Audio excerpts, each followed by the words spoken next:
ఇది ఒక పాత గ్రామం. ఆ గ్రామం చివర ఒక పాత ఇల్లుంది. రాత్రి పడితే ఆ ఇంటి దగ్గరికి ఎవ్వరూ వెళ్లరు. చెట్లు గాలికి ఊగుతూ భయంకరంగా శబ్దం చేస్తాయి. ఆ ఇంట్లో ఏదో ఉందని గ్రామస్థులు నమ్ముతారు. రాము అనే అబ్బాయి సెలవులకు అమ్మమ్మ ఇంటికి వచ్చాడు. ఆ పాత ఇల్లు చూసి కొంచెం భయపడ్డాడు. అయినా ధైర్యం తెచ్చుకుని లోపలికి వెళ్లాడు. తలుపు తెరిచినప్పుడు కీచ్ అనే శబ్దం వినిపించింది. మొదటి రాత్రి. అందరూ నిద్రపోయారు.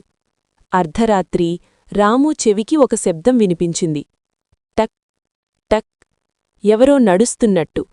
గుండె వేగంగా కొట్టుకుంది. రాము నెమ్మదిగా లేచి చూశాడు. మెట్లపై ఎవరి కాళ్లముద్రలు కనిపించాయి. కాని అక్కడి ఎవ్వరూ లేరు. చుట్టూ చీకటి, నిశ్శబ్దం. రాము అద్దం ముందు నిలబడ్డాడు. ఒక్కసారిగా అద్దంలో తన వెనక ఒక నల్లని నీడ కనిపించింది. తిరిగి చూసేలోపే దీపమారిపోయింది. గాలి చల్లగా మారింది. అంతలో ఒక గొంతు వినిపించింది. నిశ్శబ్దంగా ఉండు. రాము భయంతో కేకవేయబోయాడు. కాని గొంతు రాలేదు. అప్పుడే అమ్మమ్మ దీపం వెలిగించింది. వెలుగు పడగానే ఆ నీడ మాయమైంది. గది మళ్లీ సాధారణంగా మారింది. రాము వణుకుతూ అమ్మమ్మ దగ్గరికి వెళ్లాడు. అమ్మమ్మ చెప్పింది, భయం మన మనసులోకి వస్తేనే అది నిజమవుతుంది. ఆ రోజు తర్వాత ఆ ఇంట్లో శబ్దాలు వినిపించలేదు. కాని రాము ఇప్పటికీ అర్ధరాత్రి నిశ్శబ్దాన్ని భయపడుతూనే ఉన్నాడు.